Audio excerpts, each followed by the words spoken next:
Peoples party ने इसका बनवाया, पीपल्स पार्टी इसके खिलाफ पोजीशन ले रही। देखिए, सबसे पहले तो एज ए पाकिस्तानी मुझे आज शर्मिंदगी हो रही है। शर्मिंदगी हो रही है? शर्मिंदगी हो रही है कि क्या ये लोग हैं, ये इंसान है कि क्या साइंस ने तरक्की की है कि लोटों के भी ज़मीर होते हैं।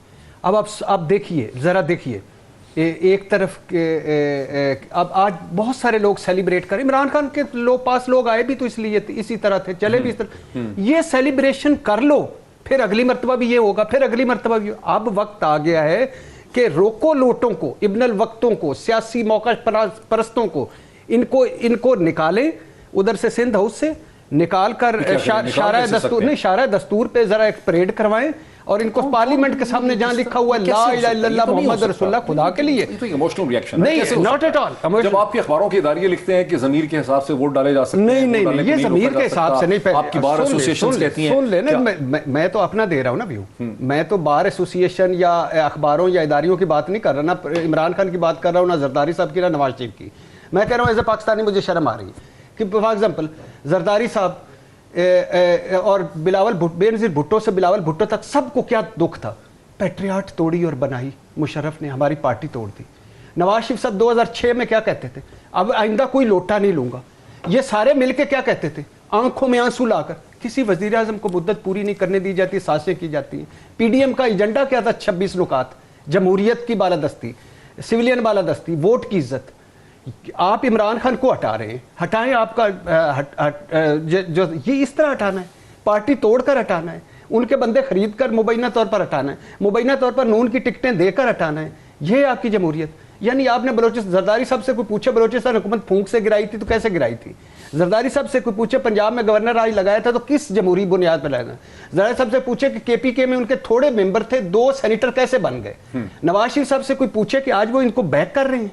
मरियम नवाज साहब ने क्या कहा था, लोटों का घिराव करो, लोटों का आखिरी वक्त तक घिराव करो, घर तक घिराव करो। आज वो करेंगे इन लोटों का घिराव।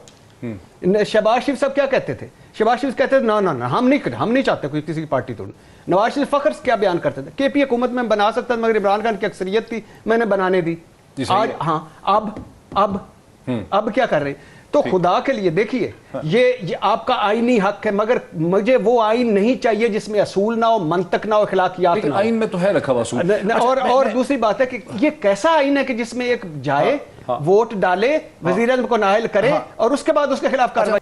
आरिफ हमीद भट्टी साहब, अगर इसकी इंटरप्रिटेशन वो ली जाए जो मज़हर अब्बास साहब कहते हैं कि ये एक प्यूनिटिव चीज़ है, इसमें बाद में सजा मिल सकती है, रोक नहीं सकता हॉर्स ट्रेडिंग को, फ्लोर क्रॉसिंग को, उसका मतलब ये होगा कि अगर आप हुकूमत गिरा देते हैं ये 12, 13, 14 लोग, तो फिर इनको आप रिवॉर्ड कर देते हैं, उसके बाद ये या तो पैसे ले लेते हैं या पार्टी के टिकट ले लेते हैं, तो फिर तो सारा मकसद जो आइन की पूरी एक थिंकिंग और हिकमत अमली है गुज़िश्ता तकरीबन 23 बरस की, 23-24 बरस की, वो सारी की सारी जो है 25 बरस की मेरा ख्याल है, वो सारी ख़त्म हो जाती है। तो क्या आप पे इसका रद्द-ए-अमल है आरिफ हमीद भट्टी साहब? बिस्मिल्लाहिर्रहमानिर्रहीम। पहले तो बताएं पाकिस्तान में आइन है कहाँ। मैं चैलेंज करता हूं, आइन की रोजाना दचकियां बखेरी जाती हैं, रोजाना डेली बिला नागा। कोई ऐसा नहीं, आइन मुझे इख्तियार देता है, मुझे तालीम दो, सेहत दो, मुझे रोजगार दो, मुझे इंसाफ दो। अब मदर अब्बास साहब बरतानिया दौर के हैं, उस वक्त आइन के दाई, आइन के अलमदार कहाँ थे जब चेयरमैन सेनेट के खिलाफ अदम एतमाद गया, 66 लोग 51 रह गए। ये कौन सा आइन है भाई, जो आपकी मर्जी हो तो आपकी जेब में आ जाए पेंशन, नहीं आए तो आपके चोरी किए बाहर फेंक दूं। दूसरी बात, एतजाज एहसन, जस्टिस शाहिद उस्मानी, शाह खावर, 3 रिटायर्ड जज साहबान कहते हैं कि उस वक्त तक 63(1) लग नहीं सकता जब तक वोट ना डाले। ये जब असेंबली कानून साजी करनी थी तो उस वक्त उसको क्लियर करते।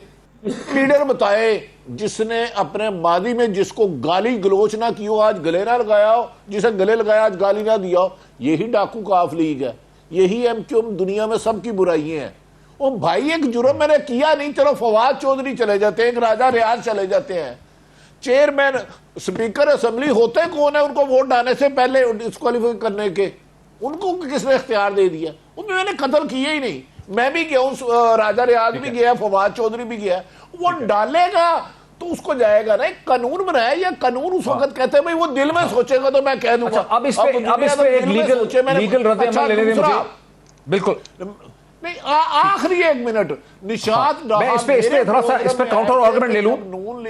नून लीग उन्होंने छोड़ी थी तो यही इमरान खान उसको वेलकम कर रहे थे। इसी दौर की बात है, 2018 की बात है, मैं कोई बरतानिया दौर की बात नहीं कर रहा जब मदर साहब जवान थे। भट्टी साहब, रेटरिक को मारें गोली, फवाद चौधरी साहब ने खासी रेटरिक उसमें कर दी है, लेकिन जो हुकूमत बनेगी, आपका क्या ख्याल है कि अगर हुकूमत फॉल कर जाती है अगर 29 तारीख को, तो 3-4 माह के लिए हुकूमत बनेगी एक मखलूत किस्म की, वो फिर इलेक्शन करवाएगी सितंबर अक्टूबर नवंबर के अंदर, या ये 1.5 साल असम्बलियाँ चलेंगी और फिर इलेक्शन होंगे? देखिए, एक तरफ तो सिंध हाउस है, एक तरफ तो वो लोग हैं जो छांगा मांगा और जो उसके बाद पेट्रियाट के जख्म खाए, उनके पास वो सिंध हाउस में ठहरे हुए हैं और बड़े सिक हैं, बड़े बीमार हैं, बड़ी जान बचा के बैठे हुए हैं, और जो हल्के की सियासत करते हैं और हल्के में गए भी नहीं कि ये पूछने के लिए कि हम तहरीक इंसाफ को छोड़ रहे हैं, आपको कोई इतराज़ तो नहीं है। खैर, उनको तो छोड़ें। एक तरफ ये है कि काफ लीग जरदारी साहब से गारंटी मांग रही है नून लीग की, और MQM जो है वो गारंटी मांग रही है जरदारी साहब की काफ लीग उनसे, नून लीग से, और मौलाना साहब और जरदारी साहब और नवाज शरीफ साहब गारंटी मांग रहे हैं एक दूसरे पे एतबार करने के लिए मौलाना साहब की। तो अल्लाह के फजल से अभी तो एक तो गारंटियाँ चल रही हैं, दूसरी अभी इत्तफाक नहीं हुआ कि क्या हम 6 महीने बाद हुकूमत गिरा देंगे, यानी नया इलेक्शन की तरफ जाएंगे, 3 माह बाद इलेक्शन की तरफ जाएंगे, या हटाते ही, क्योंकि बहुत सारे जो इनके अभी तो एक है ना, फॉर एग्जाम्पल कामयाब हो जाती है। मैंने सुना था कि मैंने ये सुना था कि अच्छा चले, यानी कामयाब हो जाती है तो उसके बाद फौरी इलेक्शन नून लीग चाहती है, पीपल्स पार्टी अब हल्की फुल्की है, लेकिन फौरी नहीं चाहते, वो चाहते हैं कि पहले वो इलेक्शन लॉज को तब्दील करें। हाँ, वो चाहते हैं कि इलेक्ट्रॉनिक वोटिंग के कानून 3 महीने, वही 3 महीने वो नैब के कुछ कवानीन में तब्दीली करना चाहते हैं या खत्म करना चाहते हैं, और ओवरसीज वोट के हवाले से। और सबसे बड़ी बात सर, सबसे बड़ी बात, अगर ये 3 महीने कंटिन्यू कर गए, क्योंकि नवाज शरीफ साहब तो ये अक्लमंद आदमी है ना, वो तो कहते हैं फौरी इसी हाइप में इलेक्शन और सीटें जीत के वापस आ जाए। अगर ये 1.5 साल 6 महीने 3 महीने कर जाते हैं, इमरान खान के ये बाकी गुनाह भी बख्शवा जाएंगे। करेंगे क्या इस मईशत के साथ, इस गुर्बत के साथ, एक महंगाई के साथ, इस आलमी तन्हाई के साथ, क्या करेंगे? आरिफ हमीद भट्टी साहब, नवाज शरीफ साहब तो चाहेंगे कि इलेक्शन जल्दी जल्दी हो, लेकिन हमने जो सुना है कि 3 माह की हुकूमत होगी, 2 माह की इंटरिम गवर्नमेंट होगी, 5 महीने गुजर गए, इसका मतलब है कि सितंबर अक्टूबर नवंबर में इलेक्शन जो है वो हो सकते हैं। उससे पहले कुछ इलेक्टोरल रिफॉर्म्स करनी है, कुछ चीज़ें ठीक करनी है। आप लेकिन पीपल्स पार्टी जो है वो चाहती है कि असेंबली अपनी मुदत कंप्लीट करें ताकि उनको पंजाब में अपनी सूरत हाल को बेहतर करने का मौका मिले। PMLQ भी ज़ाहिर है चाहती है कि अभी उनको 18 महीने मिलें। तो आपको क्या समझ आ रही है कि क्या होगा अगर 29 को हुकूमत फॉल कर जाती है इमरान खान की, तो क्या होगा? अगर इमरान खान के खिलाफ अदम एतमाद कामयाब हो जाता है, लड़ाई ज़्यादा होगी, झगड़ा ज़्यादा होगा, 3 महीने भी हुकूमत का निकालना नामुमकिन हो जाएगा।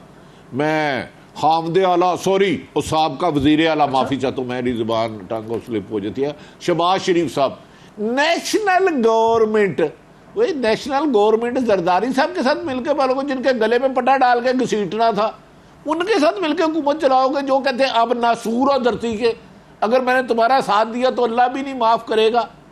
ये हर सियासतदान के कमो बेशतर, अपोजिशन में असूल कुछ और है, इक़्तिदार में कुछ असूल है। इन सब को अखलाकियात, कानून, आइन अपोजिशन में नज़र आता है। जैसे ही इक़्तिदार आते हैं सबसे ज़्यादा आइन को पाँव तले रोनते हैं। ये हुकूमत आगे नहीं कर सकते। आज तक अगला सेटअप तैयार नहीं कर सके। अभी तक एक नुक्ते पे है कि इमरान खान को घर भेज दिया, मान लिया। मैं इमरान खान साहब की बैड गवर्नर्स की 1001 मिसाल दे सकता हूँ, लेकिन भाई शहबाज साहब, आप 3 दफ़ा 81 से इस मुल्क पे मुसल्लत रहे हैं और क्या क्या अच्छा काम किया है। तुम्हारी वजह से ये मुल्क इस हालात पे पहुँचा है। इसमें किसी एक आदमी की गलती नहीं है। इसमें एक गलती मुझे छांगा मांगा का इनका एक था PSO नवाज शरीफ साहब का, वो मेरा पुराना दोस्त है, S से उसका नाम शुरू होता है। मुझे पता था किस गाड़ी में कौन सी बोतल, कौन से बैग जा रहे हैं, वो मैंने देखा नहीं, लेकिन एक एक चीज़ से मैं आशना हूँ। ओ भाई, इस मुल्क में ज़मीर बेचना, ज़मीर ख़रीदना ताकतवरों का काम है। ये ना मुल्क के लिए अपोजिशन हुकूमत लड़ रही है, ना अपोजिशन। इमरान खान बच गए तो मुझे लगता है कि उनका कॉन्फिडेंस, आज मैं हैरान हूँ कि नंबर गेम से बिल्कुल लगता है वो शिकस्त खा जाएंगे। उनको कौन सी गैबी ताकतें बता रही हैं? मदर साहब के पास कोई जादू होगा कि एक बिल्कुल बदशिकस्त नज़र आ रही है, नोश्ता दीवार है, लेकिन वो कह रहे हैं मैं जीतूंगा। ये तो इलेक्शन डे बताएगा। ये जो अरशाद भट्टी साहब मुस्कुरा रहे हैं ना, इनके शहर में मैं गारंटी दे रहा हूँ दमादम मस्त कलंदर होगा। किसी का जूता, किसी का सर, किसी का पाँव, किसी का नाक, आगे इंसान नहीं। किसी के जो हुकूमत बनेगी बंदर का नाक होगा, शेर की आँख होगी, गीदड़ की टांगे होंगी, इंसान का शायद दिमाग हो।